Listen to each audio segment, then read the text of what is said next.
Hey, what's up everybody? Fred Minnick here, and today I'm going to review this gem right here. Heaven Hill's 18-year-old Heritage Collection, 120 proof. Again, 18 years old, the 2024 Heritage Collection. Now, before I do that, I have turned this video into a fundraiser, and you will see on the right-hand side of either your viewing device or your TV that you can donate money to the cause Forgotten Not Gone. It's a veteran suicide prevention charity, and as you all know, I'm an Iraq war veteran, and I want to do everything I can to make sure that people are able to come home and not think about those types of things. I want to make sure they get taken care of. And so Forgotten Not Gone has an incredible program where they get veterans up off the couch and out moving and doing things and getting them enjoying life again. So please consider donating if you can. Now, there's something on this label that I really want to talk about, and that's the mash bill that's on here, right here. Now, when I started covering whiskey in 2006, nobody was putting their mash bills on labels. Nobody. In fact, distilleries didn't really even talk about them. Heaven Hill especially did not talk about them. But when I was writing my book, Bourbon Curious, I published everyone's mash bills. And by the way, Heaven Hill did disclose all their mash bills for me at that time. I think that might have been when they decided, like, you know, there's enough people asking, what does it even matter? Let's just give them the mash bill. This kid in an ascot will not shut up. So, they gave me their mash bills, and I published everyone's mash bill in that book, either through sources or through people providing them to me from within the companies. And it just makes me so excited about how far we have come for transparency. But it's also like, now I realize why they were like, it's not that big of a deal, because at the end of the day, there's so little transparency in whiskey.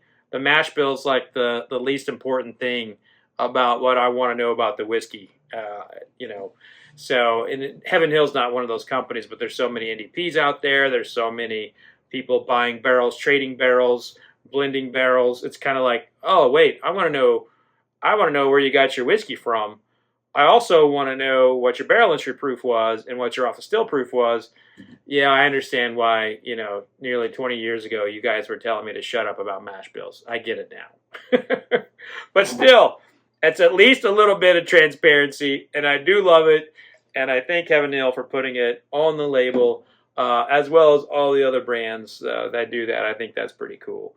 Even though I've realized after all these years, it's not nearly as important as I thought it once was.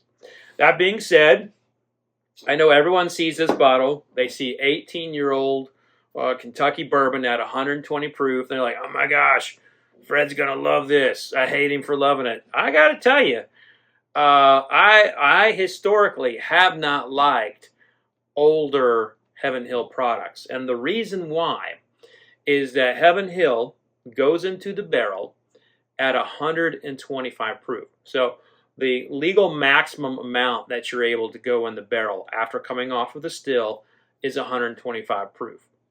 Now, when you go into the barrel that high, you have a lot more alcohol, obviously. But when you cut it down to like 110 or 103 like Michter's does, you have more solubility. And over time, that basically is a better marriage with the wood and extracts less of those unwanted high tannins that I hate. And I've done some genetic testing on myself, and I am actually very sensitive to the tannins, like a very particular type of tannins.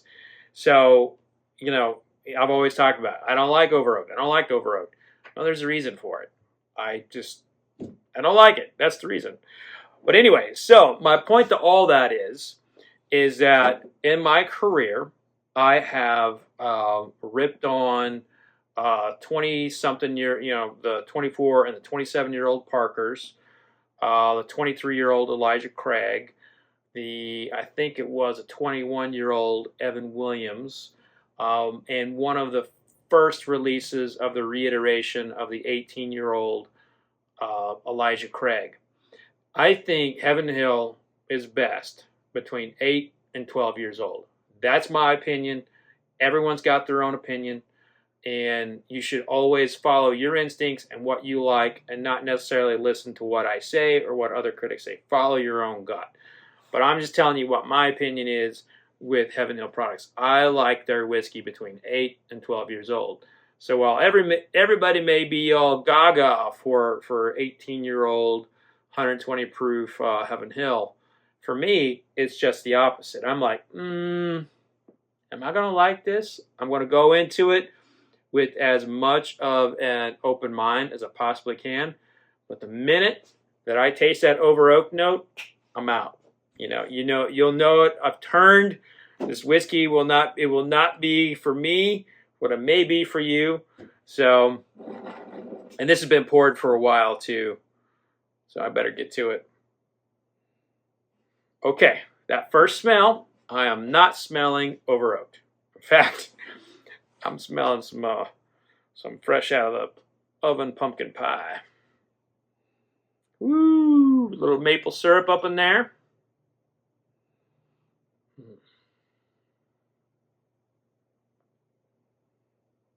Pecans.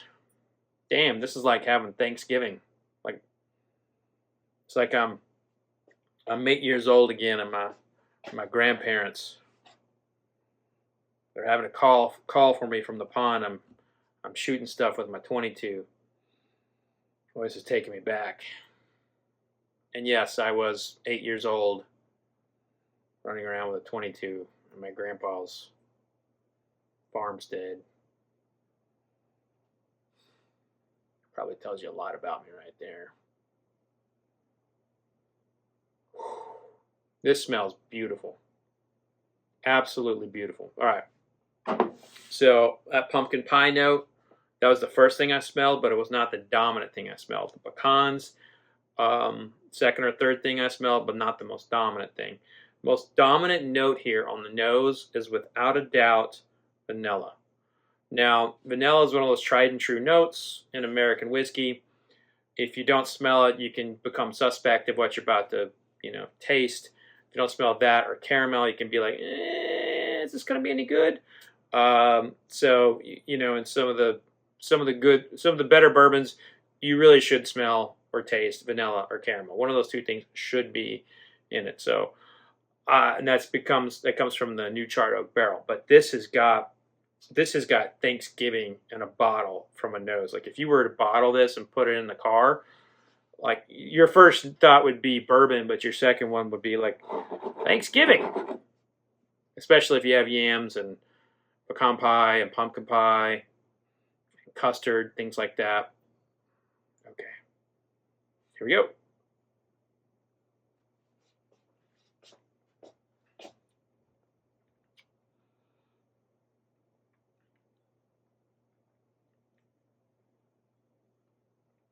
Okay. Well, the nose does not necessarily dictate the palate. The palate actually kind of caught me off guard. I was not expecting that. So, how should I put this? Let me taste it again. I don't really quite know how to describe this. First of all, I think this will go great with a cigar.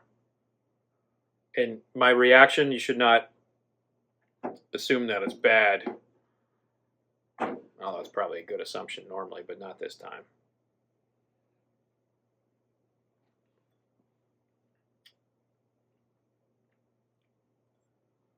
Okay. There we go. So, this is all over the place.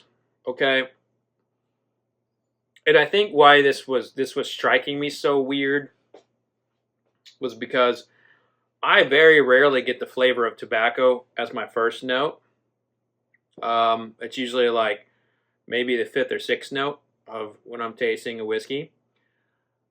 I got tobacco, like a big old pool of Levi Garrett on my very first note here. Now, I'm not entirely sure if you would get that tobacco note on there, because I think I'm really, when tobacco comes out that strong. Hmm.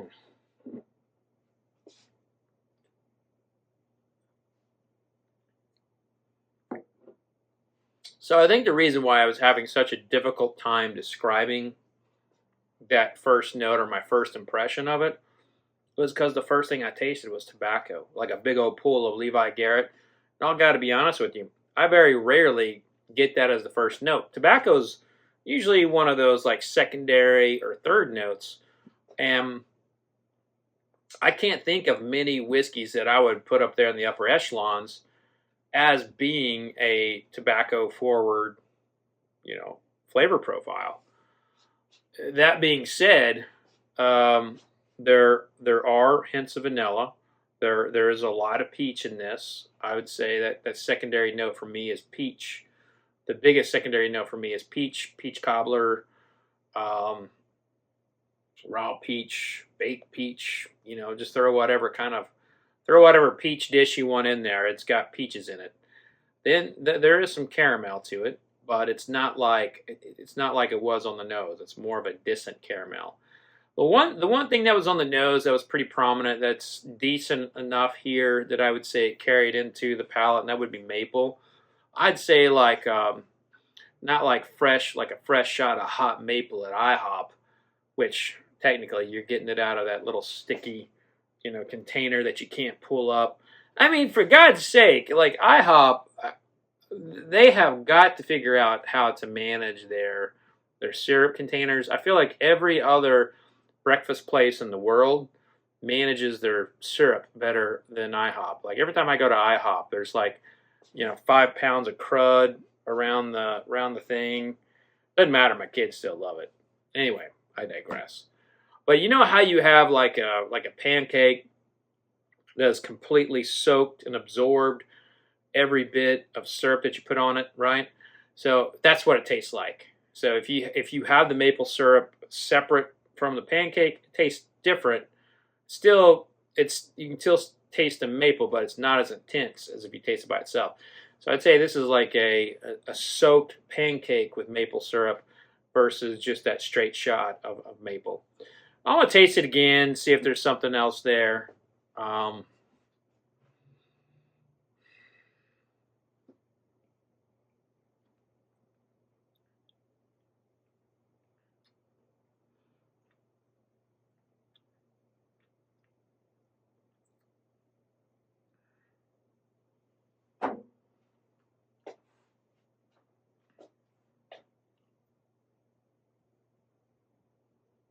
hmm.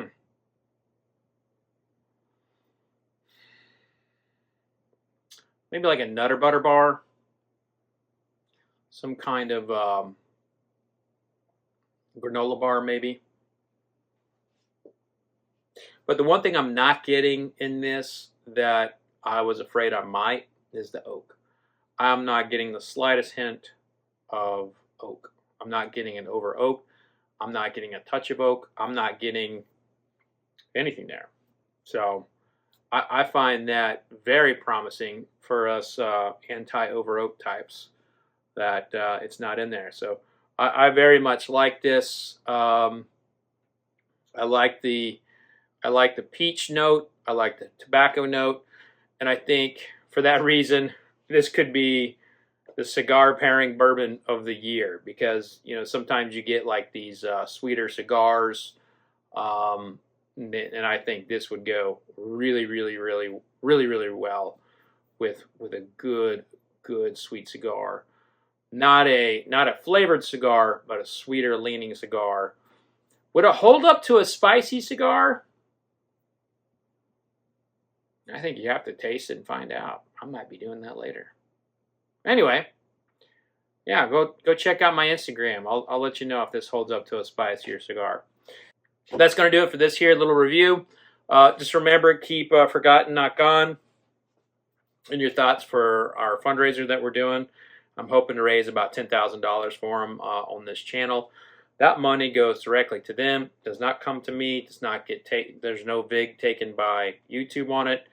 And you know what? I just appreciate you helping veterans as they try to readjust in this world, because it is not easy. Let me tell you, someone who did it, it is not easy.